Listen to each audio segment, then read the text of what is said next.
أعوذ بالله من الشيطان الرجيم. بسم الله الرحمن الرحيم. أما بعد فإن خير الحديث كتاب الله وخير الهدي هدي محمد صلى الله عليه وآله وسلم وشر الأمور محدثاتها وكل محدثة بدعة وكل بدعة ضلالة۔ ہر قسم کی حمد و ثنا اللہ رب العالمین کے لیے ہے، جو ہم سب کا خالق، مالک، رازق اور مدبر ہے، اور پھر لاکھوں کروڑوں درود و سلام ہوں اس ہستی اقدس و مقدس پر کہ جن کا نام نامی اسم گرامی محمد الرسول اللہ صلی اللہ علیہ وآلہ وسلم ہے۔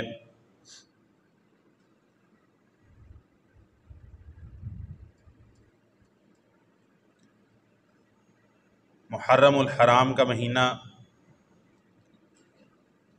حرمت والے 4 مہینوں میں سے ترتیب کے اعتبار سے چوتھے نمبر پر آتا ہے،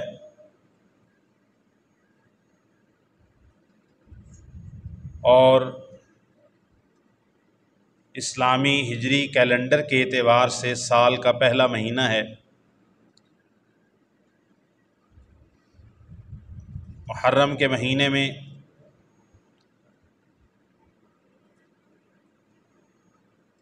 خانوادہ رسول صلی اللہ علیہ وسلم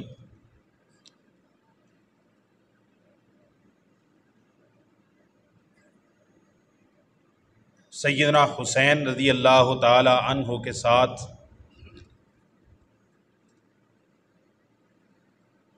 ایک سانحہ پیش آیا،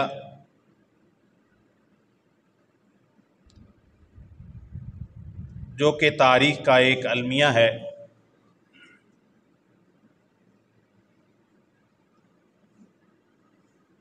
اور ظلم و ستم کی ایسی داستان ہے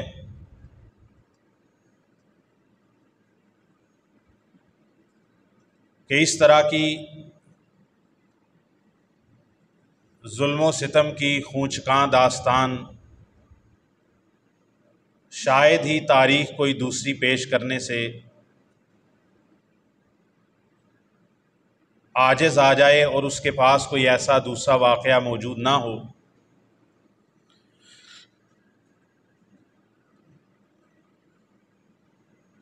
سیدنا حسین رضی اللہ تعالیٰ عنہ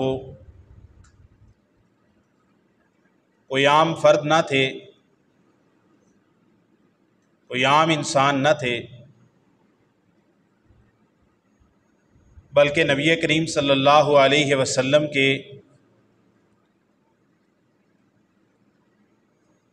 مقرب ترین انسانوں میں سے، مقرب ترین رشتہ داروں میں سے، نہ صرف یہ کہ عمومی اہل بیت میں شامل تھے، بلکہ آپ صلی اللہ علیہ وسلم کے خاص الخاص اہل بیت میں شامل تھے۔ ان کے ساتھ ہونے والا یہ سانحہ ہر مسلمان کو غمگین کرتا ہے، غم زدہ کرتا ہے، لیکن اس بارے میں جو لوگ کتاب و سنت کے اوپر چلتے ہیں، دین اسلام کو بالکل اسی طرح مانتے اور عمل میں لاتے ہیں جس طرح کہ محمد کریم صلی اللہ علیہ وسلم دین اسلام امت کو دے کر کتاب و سنت کی صورت میں اس دنیا سے چلے گئے، وہ کسی ایک واقعہ کی بنیاد کے اوپر کوئی باقاعدہ مذہب اختیار نہیں کرتے۔ ایک واقعہ جو کہ تاریخ کے اندر بہت ہی خونچکاں ہے، ظلم و ستم کی داستان ہے، لیکن ظلم و ستم کی ایسی داستانیں اس سے پہلے سیدنا عثمان رضی اللہ تعالیٰ عنہ کی شہادت میں بھی ملتی ہیں۔ اگر کفار کی طرف سے بات کی جائے تو غزوہ احد کے اندر بھی بہت زیادہ شہداء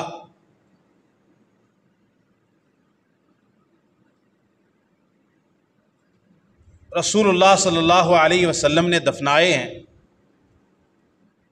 آپ کے چچا امیر حمزہ، جن کو رسول اللہ صلی اللہ علیہ وسلم نے سید الشہداء فرمایا کہ اللہ تعالیٰ کی طرف سے ان کو سید الشہداء قرار دیا گیا،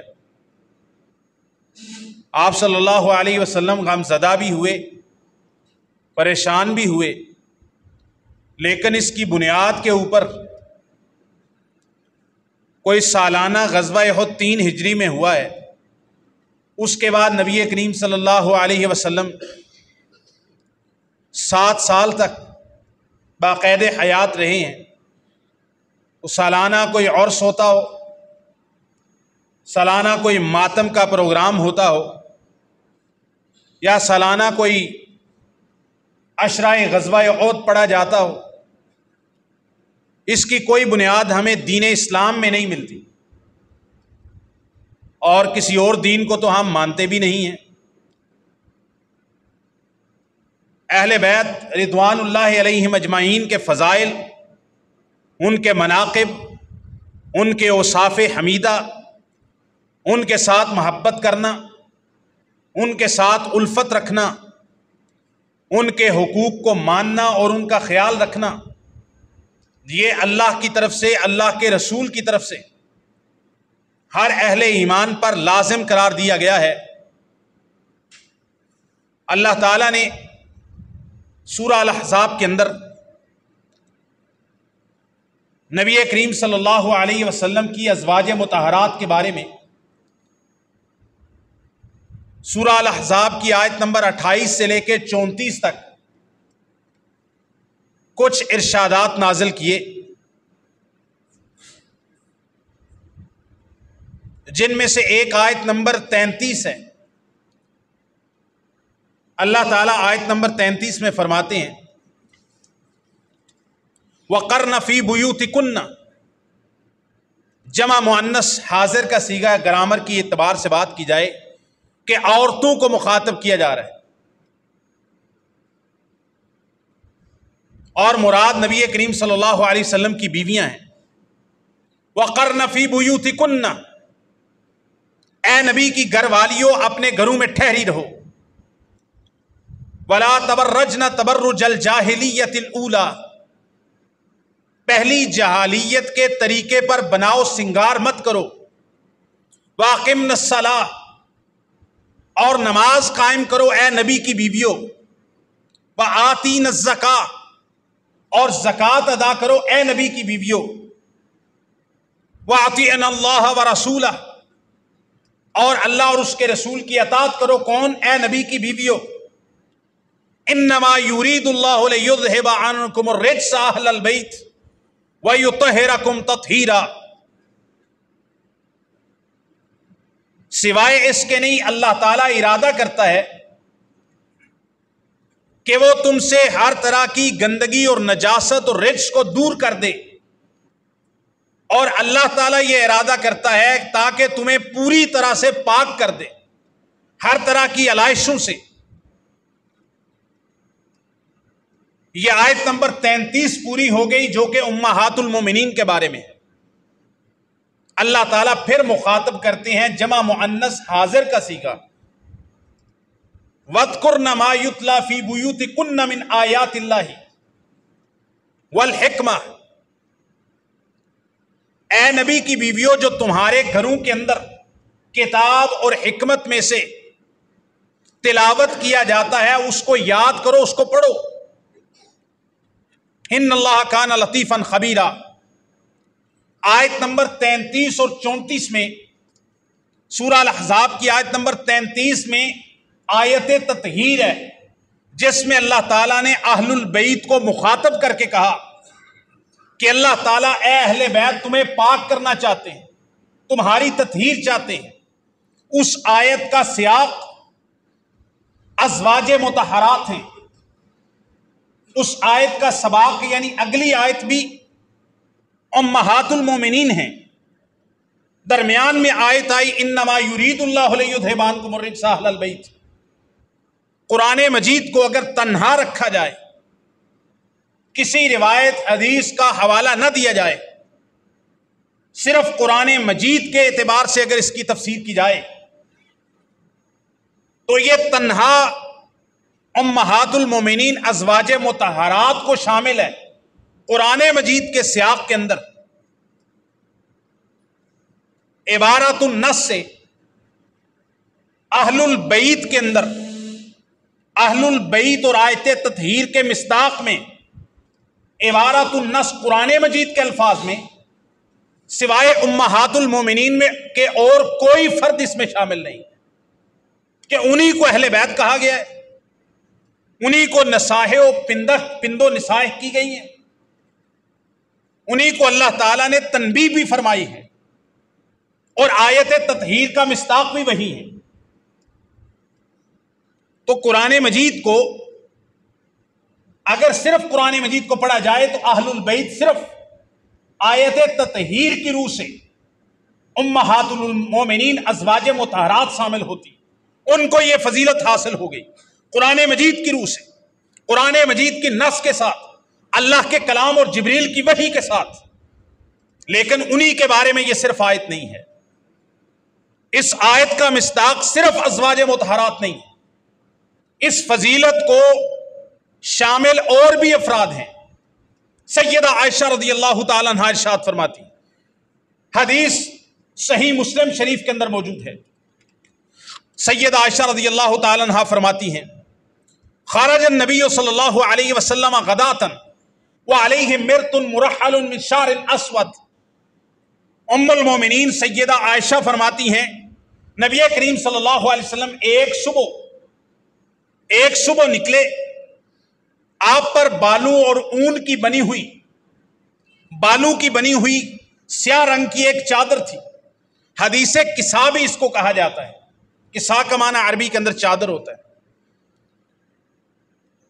فجاء الحسن فادخل، نبی کریم صلی اللہ علیہ وسلم کے بڑے نواسے سیدنا حسن آئے، آپ صلی اللہ علیہ وسلم نے ان کو اس چادر میں لے لیا۔ ثم جاء الحسین فدخل معه، پھر حسین ابن علی آئے، ان کو بھی اپنے ساتھ شامل کیا، وہ بھی داخل ہو گئے چادر۔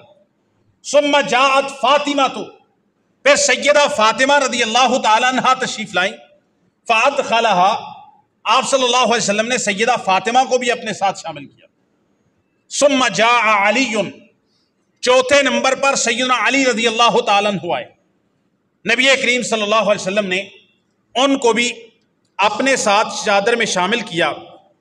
پھر نبی کریم صلی اللہ علیہ وسلم نے سیدنا حسن کو، سیدنا حسین، سیدہ فاطمہ اور سیدنا علی رضی اللہ عنہم اجمعین، ان چاروں کو اپنی چادر میں لے کے یہ آیت کریمہ، آیت تطہیر سورہ الاحزاب کی آیت نمبر 33 کا ٹکڑا پڑا، ان چاروں کے اوپر انما یرید اللہ لیذھب عنکم الرجس اہل البیت ویطہرکم تطہیرا۔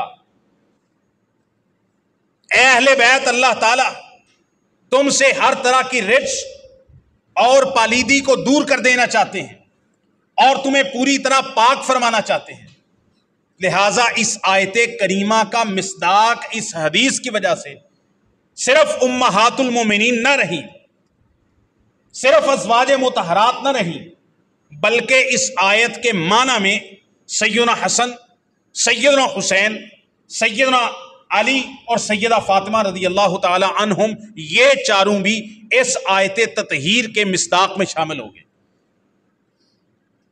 سیدہ ام سلمہ رضی اللہ تعالیٰ عنہ ارشاد فرماتی اسی آیت تطہیر کے بارے میں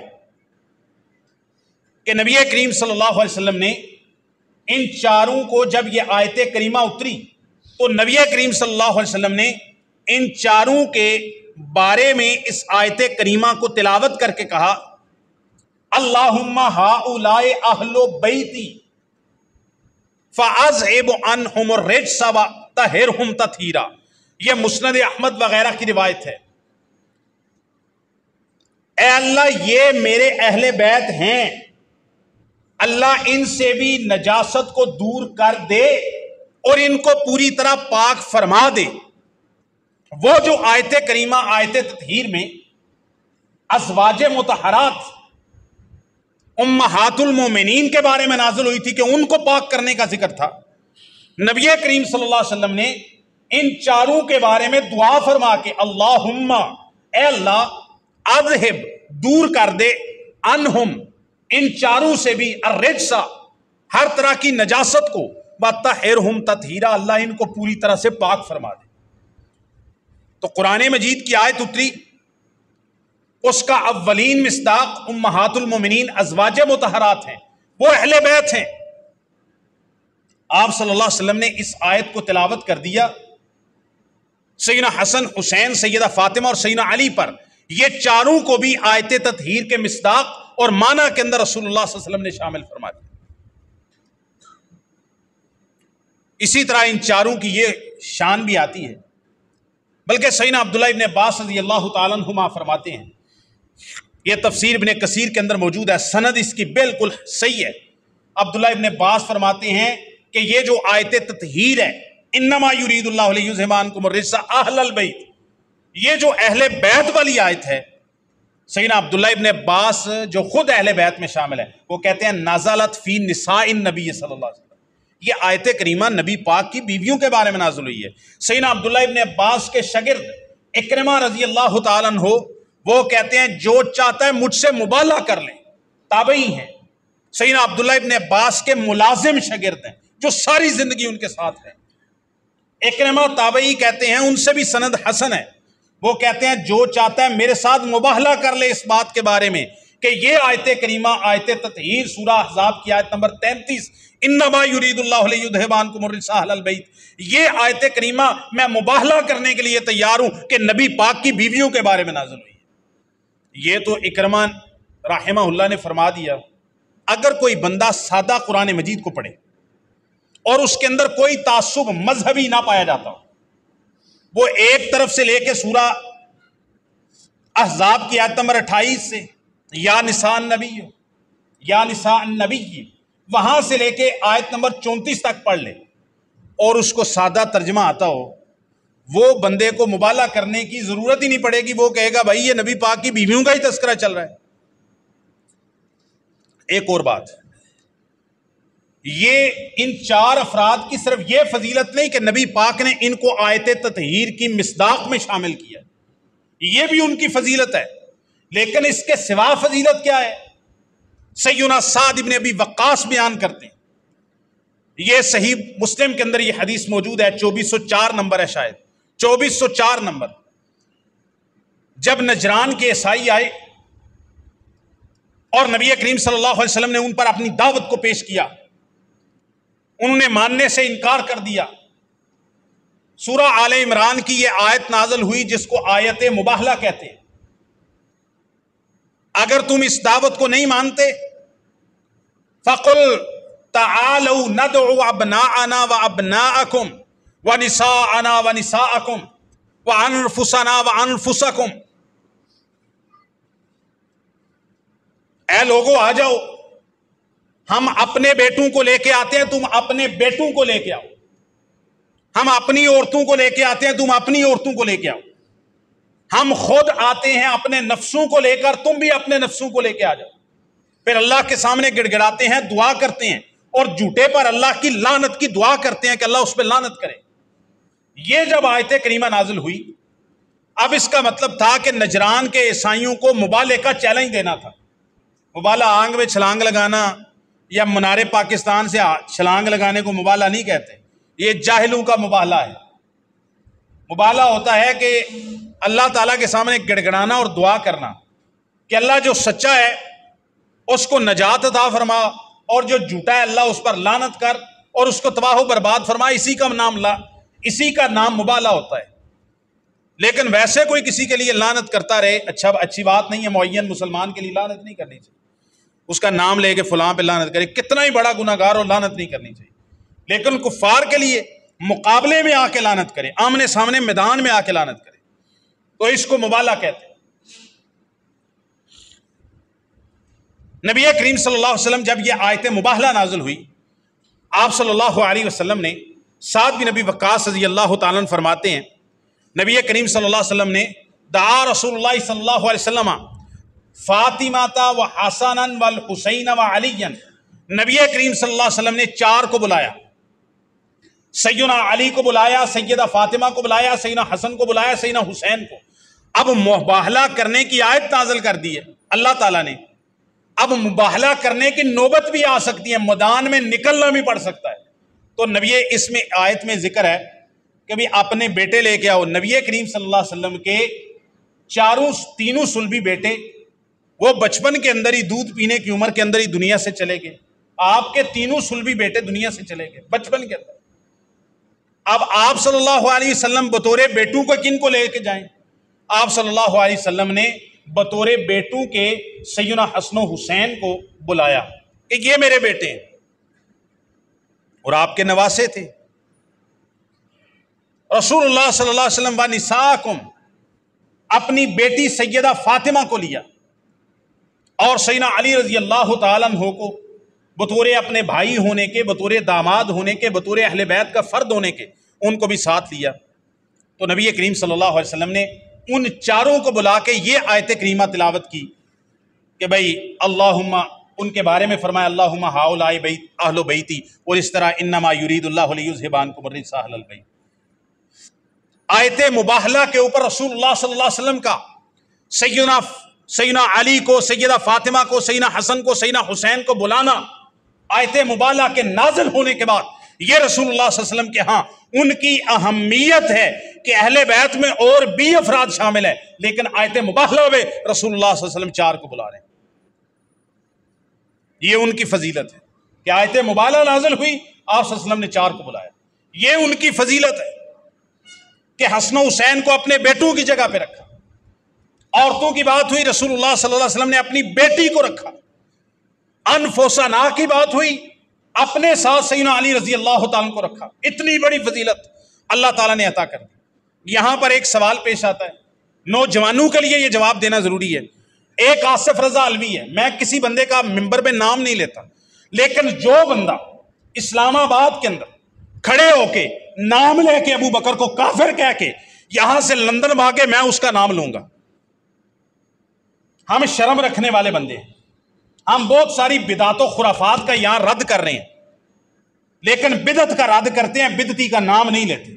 یہ ہمارا مذہب ہے جی، اس ممبر کے اوپر میں اسی مذہب پہ چل رہا ہوں، کیونکہ ہم شرم اور لاج رکھتے ہیں ممبر کی، کہ ہمارا کام لوگوں کو سمجھانا ہے، کسی بندے کی پگڑی اچھالنا، تے جیڑا بندہ بے حیا ہو جائے، بے شرم ہو جائے، تے او نہ لے کے ابو بکر نو کافر کہے، او دا نہ لے کے رد کرنا میرے تے فرض ہو جاندہ ہے، او میرے مذہب ہی شامل ہو جاندہ ہے۔ جدوں انہوں چاکا کوئی نہیں آیا تو پھر سانو بھی چاکا، پھر چاکا کرن دی لوڑ نہیں۔ اس نے کہا، نوجوانوں کے ذہن کے اندر شکال ڈالا، اس نے کہا نبی پاک کی بیویاں 4، نبی پاک صلی اللہ علیہ وسلم کی بیٹیاں 4 تھیں، تو مبالے پہ ایک کو کیوں لے کے گئے؟ تو میں ہر سال ہی جواب دیتا ہے، پچھلے سال والا بھول گئے ہو؟ میں نے کہا اس جاہل کو کوئی بتائے،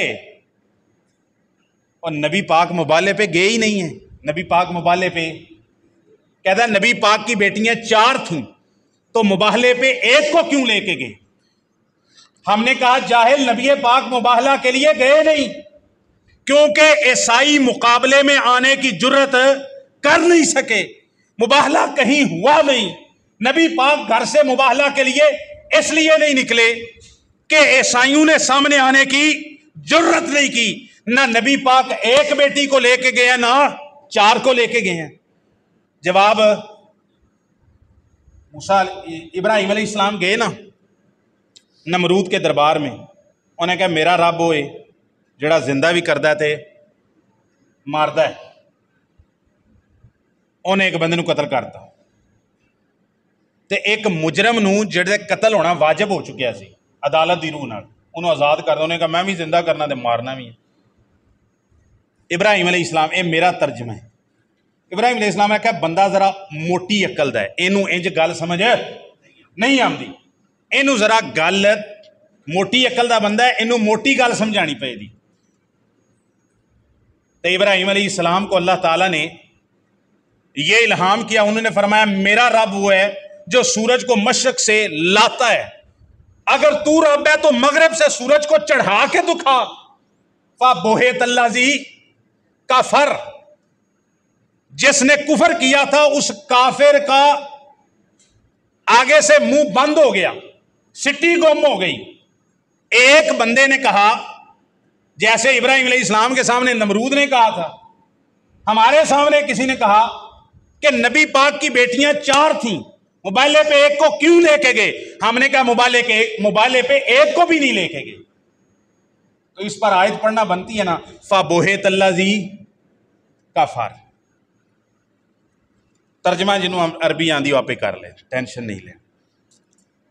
ہوں میں عربی پڑھان تے ممبر تے نہیں آیا نا، وہ دے واسطے تو میں سپیشل کلاس لینا، جڑا جوائن کرنا چاہے کر سکتا ہے زوم تے۔ آگے جی، نبی پاک کی بیٹیاں 4 تھیں تو مبالے پہ ایک کو کیوں لے کے گئے؟ ہم نے کیا کہا؟ ایک کو بھی لے کے مبالہ ہوا ہی نہیں۔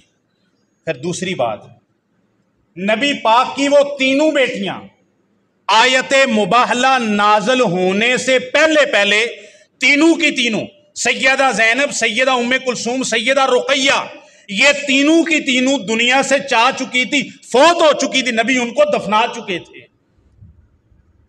جس بندے جاہل کو یہ بھی پتہ نہیں کہ آیت مبالہ کے وقت نبی پاک کی وہ تینوں بیٹیاں دنیا میں موجود ہے، اگر وہ دنیا میں ہوتی، باقاعدہ حیات ہوتی، تو ایک کو تو آیت مبالہ کے بعد بلاتے، باقی 3 کو نہ بلاتے، تو آپ کا اعتراض ہوتا۔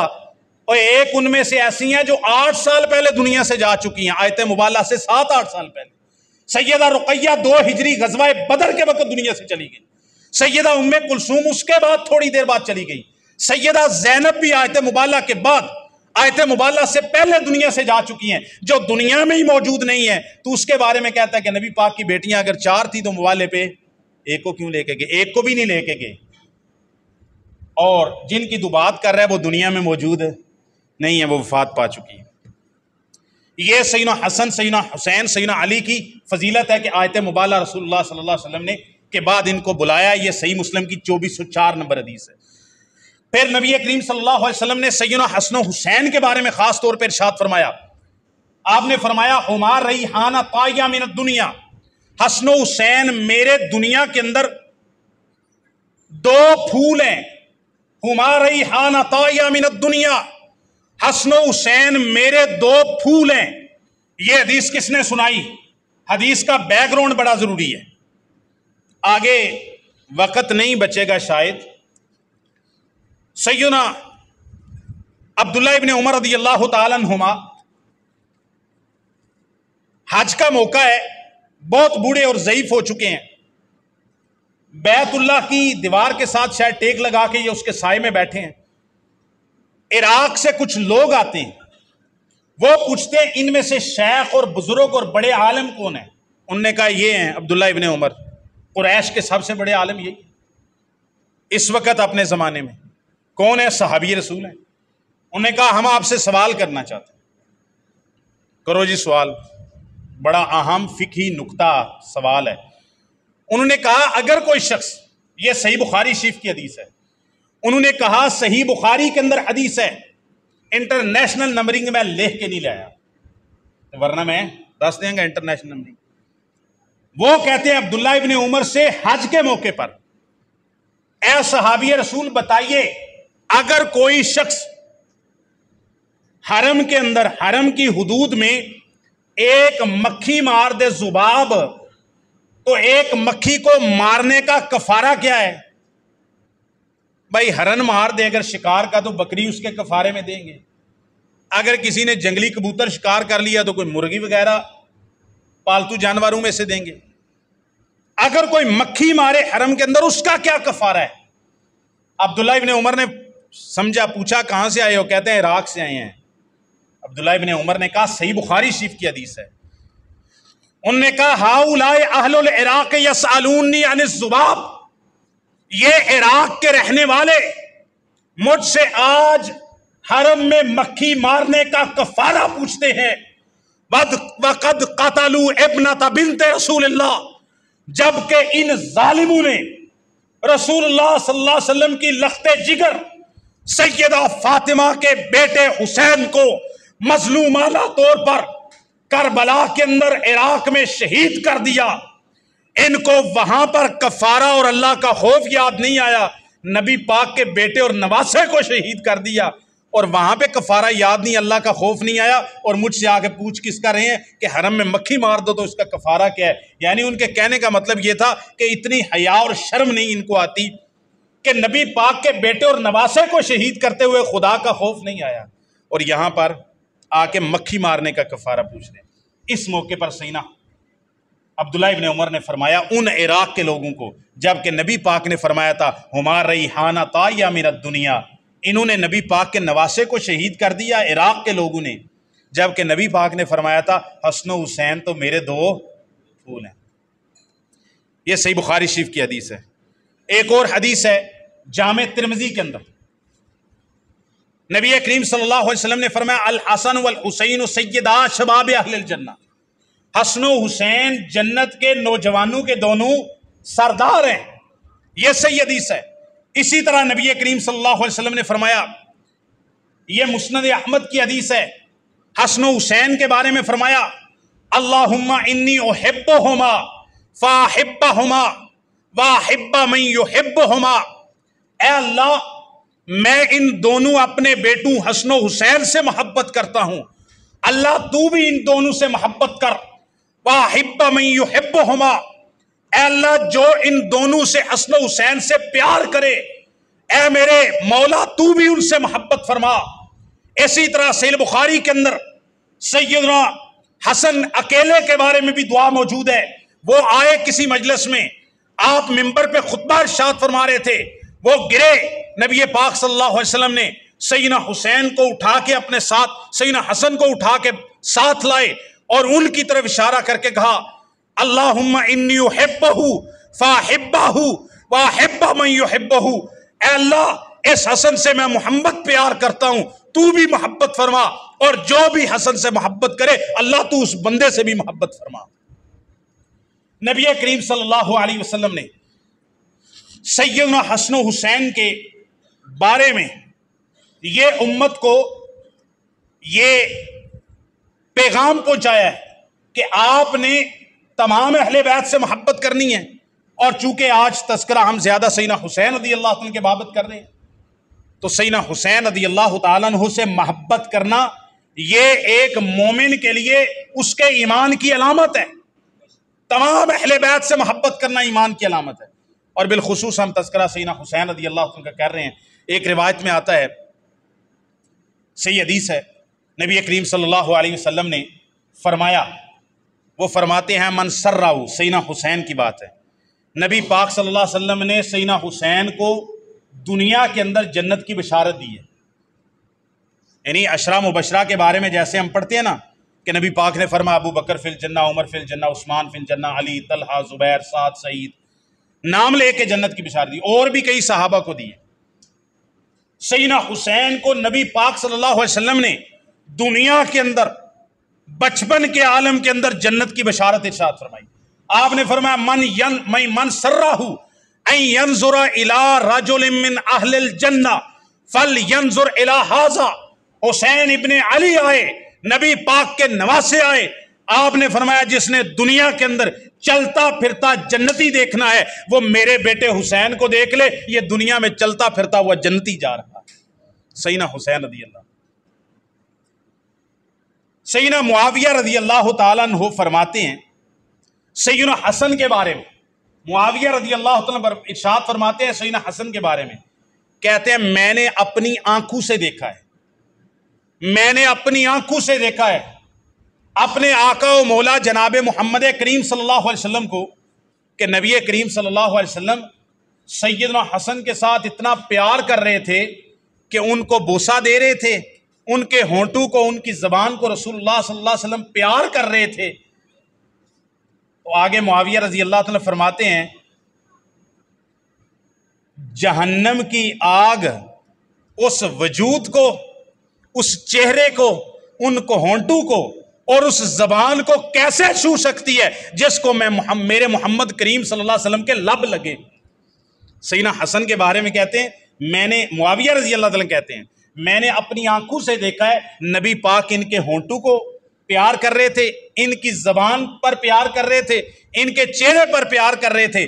معاویہ رضی اللہ تعالیٰ اپنی محبت کا اظہار کرتے ہیں، کہتے ہیں جہنم کی آگ چھو کیسے سکتی ہے اس وجود کو، اس چہرے کو، ان ہونٹوں کو اور حسن رضی اللہ تعالیٰ کی زبان کو، کیونکہ اس چہرے، ان ہونٹوں اور زبان کو، زبان تو پیغمبر کریم کی لگی ہے صلی اللہ علیہ وسلم۔ نبی کریم صلی اللہ علیہ وسلم نے سیدنا حسین، سیدنا حسن رضی اللہ تعالی عنہ کی بہت ہی زیادہ فضیلت بیان کی ہے۔ ساری تو میں نہ ہی بیان کرنے کا ارادہ رکھتا تھا اور نہ ہی بیان کر سکا ہوں۔ ہاں ایک بات آخر میں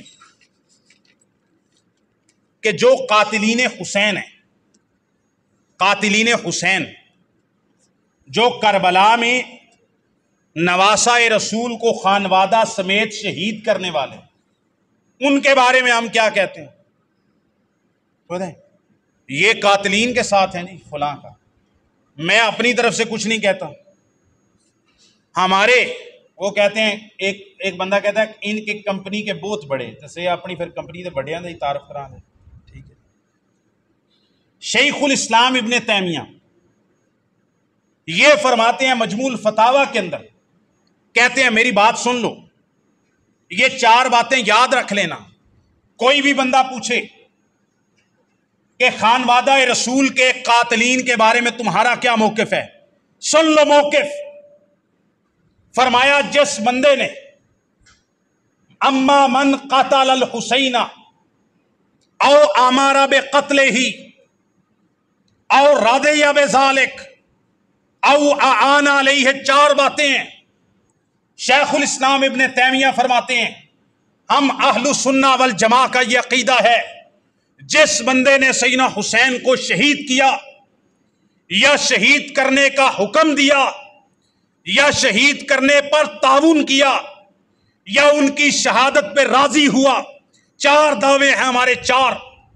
جس بندے نے سیدنا حسین کو شہید کیا، ان کے شہید کرنے اور قتل کرنے کا حکم دیا، ان کی شہادت پہ راضی ہوا یا ان کی شہادت پہ کسی بھی طرح کا تعاون کیا، ہمارا اہل سنت کا یہ موقف ہے فعلیہ لعنت اللہ والملائکۃ والناس اجمعین، اس پر اللہ کی لعنت پڑے، اس پر تمام فرشتوں کی لعنت ہو، اس پر تمام انسانوں کی لعنت ہو۔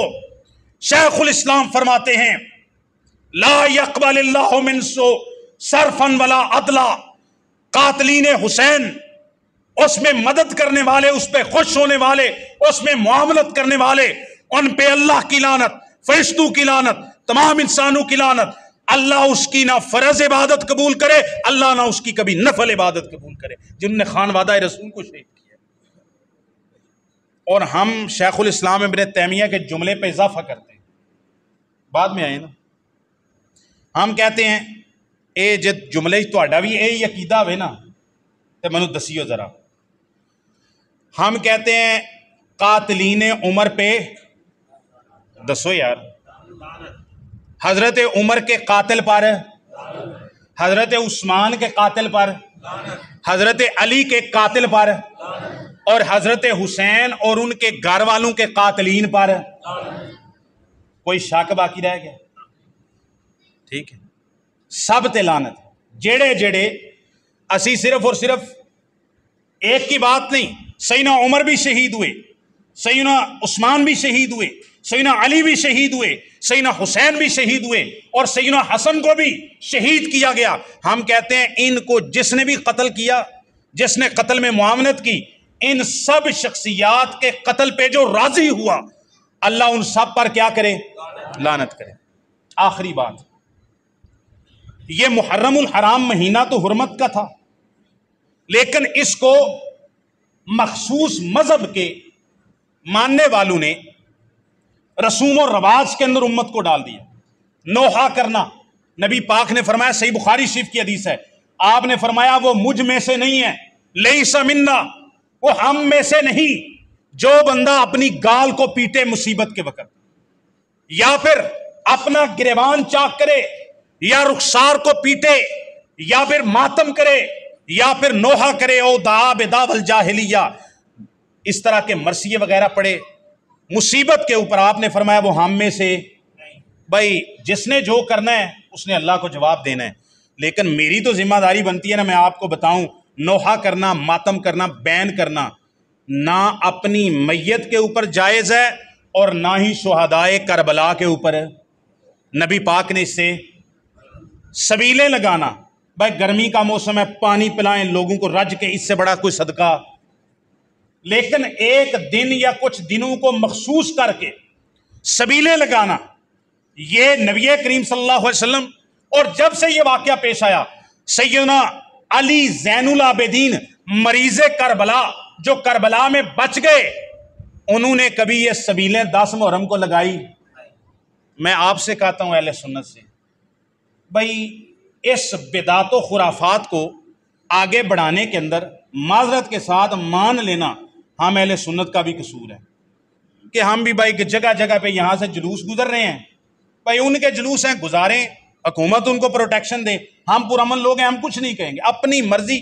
اس ملک کے اندر ہر شخص کو مذہبی آزادی قانون کے دائرے کے اندر موجود ہے، کوئی مجلس کرے، کوئی خطبہ دے، کوئی کانفرنس کرے، کوئی تقریر کرے، ہر ایک کو اجازت ہے، ہم اس کے اندر رکھنا نہیں ڈالتے، لیکن آپ اہل سنت کا کیا حق بنتا ہے کہ بھئی آپ ادھر شہادت عمر کی کانفرنس رکھیں تو کوئی دوسرا بندہ جو عمر رضی اللہ عنہ کے اوپر سب و شدم کرتا ہے وہ تمہارے لیے سبیلیں لگائے گا؟ تو آپ رستے کے اندر سبیلیں کیوں لگا رہے ہو؟ اور آخری اور چوتھی بات، یہ محرم الحرام کا مہینہ حرمت کا تھا، کہتے ہیں اہل بیت کو ذکر کرنا ہے، ہم نے کہا اہل بیت کو جی بھر کے ذکر کریں، ان کا ذکر کرنا بھی ثواب ہے، ان پر نماز میں اور اس کے علاوہ درود پڑھنا بھی ثواب ہے، لیکن محرم الحرام کے مہینے کے اندر اہل بیت کی آڑ لے کر پیغمبر کریم صلی اللہ علیہ وسلم کے پاک باز صحابہ اور آپ کی ازواج مطہرات کو کبھی اشارے سے، کبھی کنایے سے، کبھی کسی طریقے سے، کبھی ٹوک کے ساتھ، کبھی حجت بازی کے ساتھ صحابہ اور ازواج مطہرات کو گالیاں دی جاتی ہیں، ان کے اوپر طعن زنی کی جاتی ہے، یہ بالکل کسی طور پر بھی قابل قبول نہیں ہے۔ کوئی بندہ بھی ان رسوم و رواج کے اندر شامل نہ ہو، کیونکہ نبی پاک نے فرمایا جس نے کسی کام کے اندر تعاون کیا وہ اسی گناہ کے اندر شریک ہوگا۔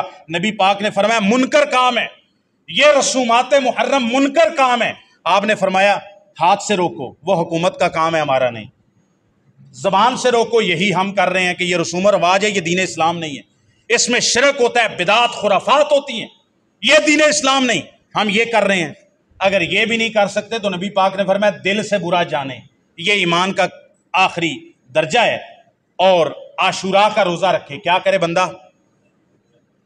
نبی پاک صلی اللہ علیہ وسلم نے فرمایا 10 محرم کا روزہ رکھا 1 سال کے گناہ معاف ہوتے ہیں۔ آپ صلی اللہ علیہ وسلم نے اگلے سال کہا آئندہ میں زندہ رہا تو میں 9 کا روزہ رکھوں گا۔ کس کے لیے؟ یہود کی مخالفت کے لیے۔ عبداللہ ابن عباس سے مصنف عبد الرزاق میں باسند حسن موجود ہے، انہوں نے کہا کہ 9 اور 10 دونوں کا روزہ رکھو۔ 10 کا روزہ اس وجہ سے کہ وہ عاشوراء کا اصل روزہ ہے، عاشوراء کہتے ہی 10ویں تاریخ کو ہیں، اور 9 کا ساتھ شامل کرنا ہے کیونکہ یہود بھی 10 کا روزہ رکھتے تھے، ان کی مخالفت کے لیے 9 کا روزہ شامل کرنا ہے۔ تو بھائی اگر کر سکتے اور کرنا چاہیے تو ثواب کا کام یہ ہے کہ 9 اور 10 محرم کا کل اور پرسوں کا روزہ رکھیں، انشاءاللہ 1 سال کے اس سے گناہ معاف ہوں گے۔ اللہ تعالی ہمیں عمل کی توفیق عطا فرمائے۔ اعوذ باللہ من الشیطان الرجیم، بسم اللہ الرحمن الرحیم۔